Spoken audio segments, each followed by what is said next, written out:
এখন শীতের মরশুমে তাজা সুগন্ধিযুক্ত ধনেপাতা দিয়ে বানিয়ে ফেলুন কম ঝামেলায় একটি দারুণ স্বাদের রেসিপি ধনিয়া বেগুন। এর জন্য গোটা বেগুনের ডাঁটি অল্প করে কেটে নিন আর এইভাবে লম্বালম্বি করে কেটে নিয়ে 4 ভাগে ভাগ করে নিন। লবণ দেবেন না, জাস্ট হলুদ গুঁড়ো আর লঙ্কার গুঁড়ো দিয়ে এইভাবে মাখিয়ে নিন। এবার তেল গরম করে এই বেগুনগুলোকে ভেজে নিন।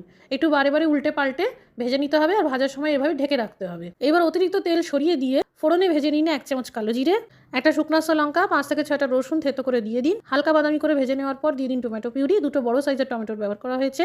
এদিকে একটা মশলা তৈরি করুন। 2 চামচ টক দইয়ের সাথে 1 চামচ চিনি, 1 চামচ কাশ্মীরি লঙ্কার গুঁড়ো, আধা চা চামচ হলুদ গুঁড়ো, 1 চামচ ধনের গুঁড়ো আর আধা চা চামচ গরম মশলার গুঁড়ো ভালো করে মিশিয়ে নিন। পাত্রে লেগে থাকা মশলা সামান্য জল দিয়ে ধুয়ে আরও 2 মিনিট ভেজে নিন। দিয়ে দিন হিং। এই হিং না থাকলে আপনারা 1 চামচ আদা বাটা দিতে পারেন। এদিকে 2 কাপ ধনেপাতা সামান্য জল আর 2টো কাঁচা লঙ্কা দিয়ে বেটে নিন। এবার এই ধনেপাতার বাটা মশলার গ্রেভিতে দিয়ে আবারও 2 মিনিট ভেজে নিন। স্বাদ মতো লবণ মিশিয়ে নিন। এবার এই ভাজা বেগুনগুলোকে আস্তে করে রেখে দিন। জাস্ট আধা গ্লাস জল দিয়ে কম আঁচে 2 মিনিট ঢেকে রান্না করুন। তৈরি হয়ে গেল ধনিয়া বেগুন।